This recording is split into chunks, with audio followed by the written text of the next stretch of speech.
Meghan Markle gesture, Meghan and Harry to visit Queen with baby Archie, when?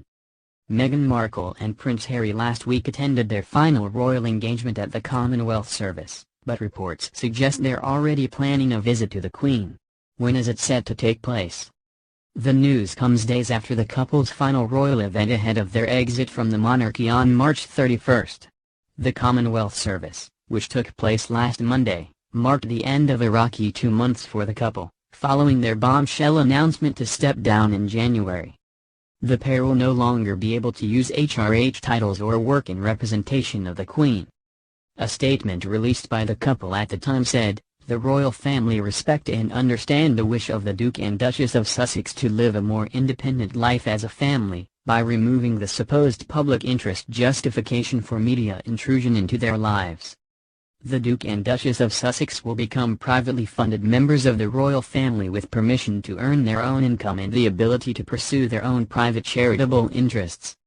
The preference of the Duke and Duchess of Sussex was to continue to represent and support Her Majesty the Queen, albeit in a more limited capacity, while not drawing on the sovereign grant. When are Harry, Meghan and Archie visiting the Queen? The Queen is set for a reunion with her great-grandson baby Archie Harrison Mountbatten Windsor in just a few months in what will be his first trip back to the UK following Meghan and Harry's decision to step down as senior royals. His absence from the UK and his family understood to have left the Queen feeling very sad. According to the Sunday Times, the Duke and Duchess of Sussex plan to fly back to the UK with Archie in an effort to spend the summer holidays with the Queen at Balmoral Castle, her Scotland home. The Sussexes are also understood to be attending the Trooping the Colour, the annual belated birthday celebrations of the monarch, in London this June with Archie. A source said, Harry and Meghan accepted the Queen's invitation to spend time with her at Balmoral in Scotland this summer. They plan to take Archie with them. Last year, they declined her invitation, which caused a bit of a stir, as they took Archie to Ibiza and to Elton John's vacation home in the south of France. The Duke and Duchess decided not to bring Archie with them on their most recent UK trip, reportedly due to the coronavirus outbreak, instead leaving the 10-month-old infant WTH his nanny and close friends of the couple in Canada. The source added, they decided not to bring Archie to the UK this time while they completed their final engagements, which the Queen understood. But she was that Archie had not spent much time with the royal family and his cousins. He has yet to set foot in the UK this year, and of course, they spent last Christmas in Canada. So a Sussex trip to Balmoral this summer is being seen as a good thing all round in royal circles.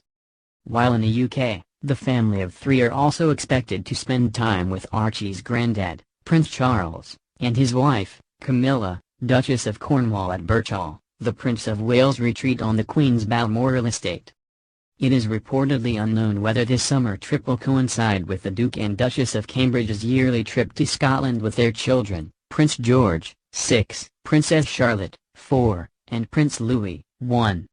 The decision for the couple to leave royal life in the UK came after both Harry and Meghan revealed they had been struggling with life in the public eye, particularly in the royal spotlight. Prince Harry opened up and said he had been undergoing therapy to get over the death of his mum, Princess Diana, during a speech at a JP Morgan-sponsored event in Miami. A source from the event said, Harry spoke about mental health and how he has been in therapy for the past few years to try and overcome the trauma of mother. He talked about how the events of his childhood affected him and that he has been talking to a mental health professional. Royal shock: could Prince Harry be forced to work for royals amid coronavirus fears? As the coronavirus continues to ravage countries globally and the death toll reaches 5,800, what are the royal family's plans? Could Prince Harry be forced to stay behind and work for the royals amid a pandemic? Meghan and Harry will officially step down as senior royals on March 31st, and last week joined members of the family in their final engagement at the Commonwealth Service in Westminster Abbey. They were joined by Prince William and Kate Middleton, Prince Charles and the Duchess of Cornwall and the Queen. The event was the last official engagement in the Duke and Duchess's farewell tour. The duo may still carry out some further private engagements with their patronages before they head back to Canada. Their 10-month-old son Archie is understood to have stayed under the care of close friends and a nanny amid escalating fears of the coronavirus pandemic. Meghan and Harry will retain their roles as President and Vice President of the Queen's Commonwealth Trust despite having to give up their HRH titles. Could Prince Harry stay behind to work for the royal family? The royal family's concern over the virus seems to have very slightly shifted in recent weeks. While several of Europe's other royal families take strong measures to prevent the spread of coronavirus, it's business as usual for the Windsors. Queen Margaret of Denmark just cancelled her 80th birthday celebrations, while King Harald and Queen Sonia of Norway have made the decision to self-isolate after recently returning from Jordan. Meanwhile, Queen Letizia and King Felipe VI of Spain have been tested positive for the viral infection after coming into close contact with government officials who were carrying COVID-19.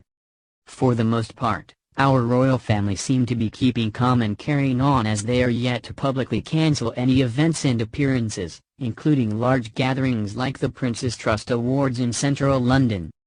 Princess Anne also attended the Cheltenham Festival with her husband, Sir Timothy Lawrence, a yearly horse racing event with tens of thousands of people in attendance. The Queen, 93, Prince Philip, 98, and Prince Charles, 71, are all at much greater risk of contracting COVID-19 as a result of their age, and so it seems impossible that normal duties will continue as normal.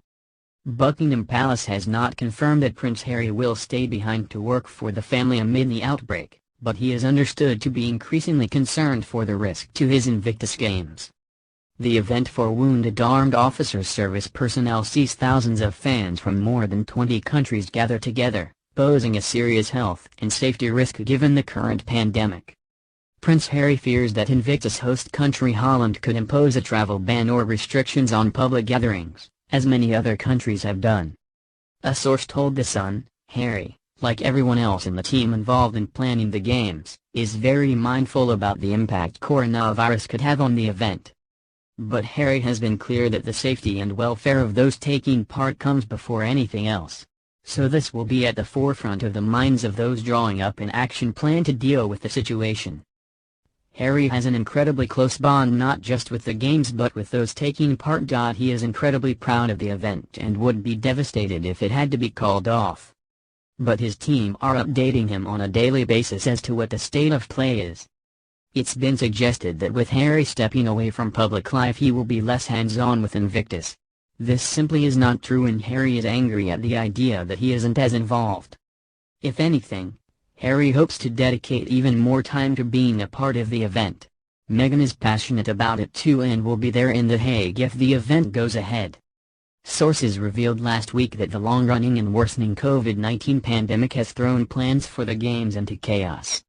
They said, "There is a huge amount of concern and a lot of attention is being paid to how Holland deals with the virus and whether it spreads. There is concern many will be forced to stay at home, particularly if the situation does develop."